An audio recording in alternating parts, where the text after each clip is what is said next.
Hi guys, musta na kayo dyan? Sana lagi kayong okay, saan man kayong naroroon ngayon. At ako naman po ay andito muna ako, lumabas muna ako sa likod ng bahay namin. Nandito ako sa likuran ng bahay. Ayan. At tinatanaw ko lang ang mga puno dito, mga damo na malalago, mga halaman na malalago. At ako nagre-relax muna, nagpapahangin habang ako nagpapahinga. Ayan guys, at ako ay nag-iisip-isip at inaalala yung mga dating nangyari at nakaraan sa buhay. Alam nyo guys, naalala ko yung nagbubukid pa kami. Sa totoo lang, mahilig po talaga ako sa bukid. Gusto ko po talaga yung nasa bukid, yung ganito, yung tahimik. Kaso hindi naman po amin itong mga kapunuan ng mangga na to, hindi po ito amin. Kaya, ayun, nakikitambay lang ako. At nagpapahangin-hangin dito pagka walang ginagawa. Naalala ko lang guys, yung nagbubukid pa kami. Gustong gusto ko sa bukid. Kasi ngayon guys, hindi na kami nagbubukid kasi yung kasama ko nagsawa na sa bukid, tumanda na sa bukid. Kaya, ayan, gustuhin ko man, wala naman ako makasama. Masarap kasi guys sa bukid. Alam nyo guys, may kubo kami noon sa bukid kahit malayo yung bukid namin. Napakatarik ng daanan, pababa, paahon. Tatawid pa kami ng ilog. Pero, masarap naman po magbukid. Kasi maganda rin sa katawan yung nagbubukid ka, exercise. Alam niyo po, nung nagbukid ako, talagang puro gubat na yung bukid namin, puro kakahuyan na. Kasi matagal na rin kasi hindi tinatrabaho. Kaya yun, naisipan ko po maggamas doon, maglinis, magputol-putol ng mga kahoy, magbakod. Kasi pinapasok ng baka guys pag may mga tanim kami, pinapasok ng baka, sinisira yung halaman namin. Tapos may kubo kami doon, ang sarap-sarap doon mag-relax, ang sarap doon kumain sa bukid. Habang nagpapahinga, napakasarap guys magkape doon. Tapos magkukwentuhan kayo ng mga kasama mo. Ayun guys, tapos naglinis ako doon sa kabukiran, napakalinis-linis. Ang sarap-sarap kaya guys ng pakiramdam mo pag nakita mo malinis yung iyong kapaligiran. Tapos may tanim kaming mga pinya, may tanim kaming sitaw, ampalaya, ng mga kamote, balinghoy guys.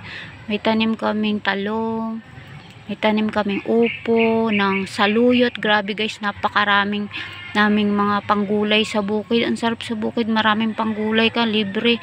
Hindi katulad ng pag andito ka lang sa bahay, lahat binibili. Alam nyo guys, pagtapos kong magamas, yung maglilinis ng mga damo, yan sa hapon, siguro hapon, mga alas 4, tumitigil na ako yan kasi mananalbos pa ako ng kamote, talbos ng kamote, mananalbos pa ako ng saluyot, tapos mangunguha pa ako ng sitaw, ng talong. Guys, tatalian ko pa yung mga talbos ng sili, ng saluyot, tatalian ko yun. Tapos tsaka yung sitaw, tatalian ko pa rin yun. At saka yung ampalaya, kikiluhin ko pa, talong. Marami ako guys nakalakal dati, nagbubukid pa kami. Tapos pag uwi namin, ang dami-dami kong sunong, halos isang sako yung mga kalakal ko. Grabe, halos isang sako yung talbos ko ng guys, ng kamote, ng saluyot. Grabe, napakadami. Ayan, tapos kinabukasan, ilalako ko yun, ibebenta ko sa mga kapitbahay ko. Yung guys, yung aking ampalaya, yung talong, tsaka maraming luya. Ang bilis-bilis ko yan guys, ilako. Grabe. Pag hindi naubos, pinapautang ko yan guys, para hindi na ako mag-uwi pa ng mga kalakal. Ayun. Tapos kinabukasan, bibili ako ng mga pambaon namin sa bukid, ng mga pagkain namin, ng uulamin, ng merienda. Ayun, sa umaga guys, napunta na kami ng bukid. Pagkahapon kasi nauwi kami, kahit malayo yun, pabalik-balik. Tapos yung punta na kami ng bukid, maaga. Doon kami magkakape, kakain. Tapos pagdating ng mga, kasi mga 6 or 5:30 AM, 6 AM yan, pupunta na kami ng bukid kasi maglalakad pa kami ng malayo. Tapos magluluto pa ako sa pang-umagahan namin. Tapos yun, pagkakain siguro mga 7:30 o 8 8 AM yan mag-i-start na akong magtrabaho sa bukid yan guys. Maggagamas na ako, maglilinis na ako ng damo. Kahit nga naambon-ambon pa, talaga namang ginaganahan ako guys. Tsaka guys, nakakawala ng yung masamang pakaramdam ng panlalambot pag nagbubukid ka. Talagang napakasigla ng katawan ko noon guys. Grabe, ang sarap-sarap kaya magbukid. Kahit nabibilad ako ng araw, grabe, napakainit. Pag mga bandang alas, mga 10, 11, 12, sobrang init. Kasi 12 na ako nagpapahinga yan, tumitigil para kumain ng tanghalian guys eh. Grabe, doble-doble yung mga suot kong jacket, tapos nakabota pa ako. Tapos balot na balot, binabalot ko pa ng panyo yung mukha ko, tapos nakasombrero ako. Grabe, kahit mainit din naman talaga ako na nalalantad sa initan yung katawan ko kasi balot na balot. Sabi ng mga kapitbahay ko nga na marites parang hindi raw naman ako nagbubukid kasi ang puti-puti ko. Hindi ako nagmumukhang dugyot. Kasi iba kasi guys ang itsura ko pag nasa bukid, grabe. Tapos iba naman pag nasa bahay na, syempre nag-aayos ako pag nasa bahay na guys. Hindi halatang magbubukid. Ayun, naalala ko nga po yun. Tapos ang sarap kaya guys sa bukid kasi ang daming mga ang dami namin tanim na saging. Talagang busog na busog lagi sa bukid hindi ka napibili ng saging. Maraming makakain kaya masigla guys ang katawan mo pag nasa bukid ka kasi ang daming gulay na sariwa, ang daming prutas na makakain. Grabe yung puno namin ng kalamansi doon, sobrang daming bunga. Kinikwento ko lang guys sa inyo yung nasa bukid pa kami, naaalala ko lang. Syempre habang nakatambay ako dito, kukwentuhan ko kayo. Tapos guys, grabe yung mga saging namin na saba, naghihinugan lang sa puno guys.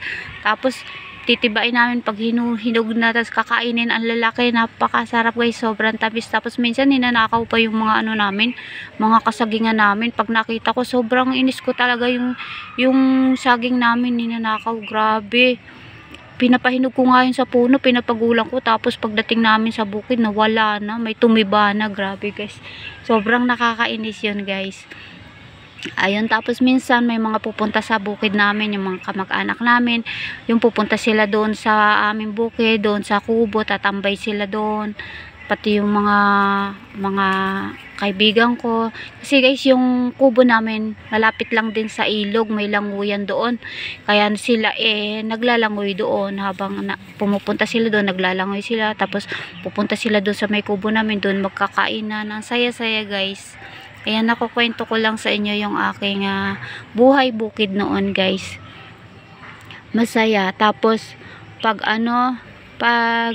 dati kasi guys, sanay na sanay talaga ako magbukid. Tapos nung mga 2 araw lang ako hindi makapunta sa bukid, parang nanghihina ako. Tapos parang yung katawan ko talagang naghahanap na yung ma-exercise ako, yung magtrabaho ako sa bukid, maggamas-gamas ako.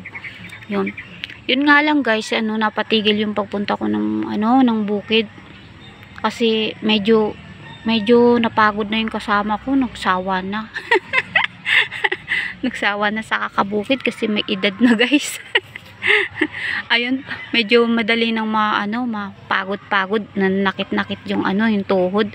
Kaya yun, pahinga kami dito sa bahay, na natigil ang buong pagbubukid ko guys. Napabayaan namin yung bukid namin ngayon. Puro puro gubat-gubat na rin. Ayun, sobrang lungkot ko nga guys nung hindi na kami nakapagbukid kasi nasanay ako lagi noon sa bukid. Ayan, puro bukid ang kwento ko guys, huwag kayong magsasawa. Nasanay kasi ako noon sa bukid, tapos bigla kami tumigil, huminto, nandito na lang sa bahay. Kaya guys, naging yung napunta ako sa sa mundo ng pag-YouTube.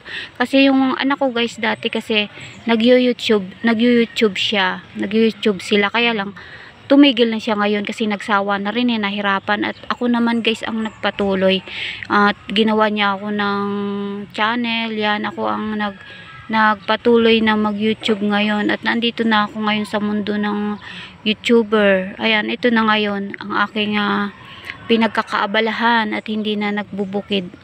Ayan guys, sana ay natuwa naman kayo, nalibang naman kayo sa aking pagkukwento habang ako ay naandito, nakatambay sa kapunuan na to. Ayan, kasama ko guys yung aking alaga. Ayan, tulog na siya sa kakakwento ko guys, nakatulog na kasi hindi ko siya pinapansin Ayan, Yan guys, maraming salamat po sa lahat ng patuloy na sumusuport sa Boyet M channel. Grabe, mahaba na pala tong video ko guys, di ba? Ang sarap magkwento, hindi mo napapansin, mahaba na ang oras.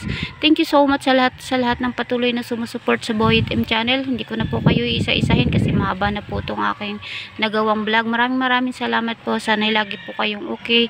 At sana'y patuloy po tayong pagpalain ng ating Panginoon, bigyan ng kalakasan ng ating katawan, kagalingan sa lahat ng uri ng karamdaman mula ulo hanggang talampakan. Mga kaibigan, patuloy lamang po tayong lumapit sa Panginoon sa lahat ng ating pinagdadaan ng pagsubok sa buhay. Hindi niya po tayo iwan, hindi niya po tayo pababayaan. Thank you so much. God bless and happy day.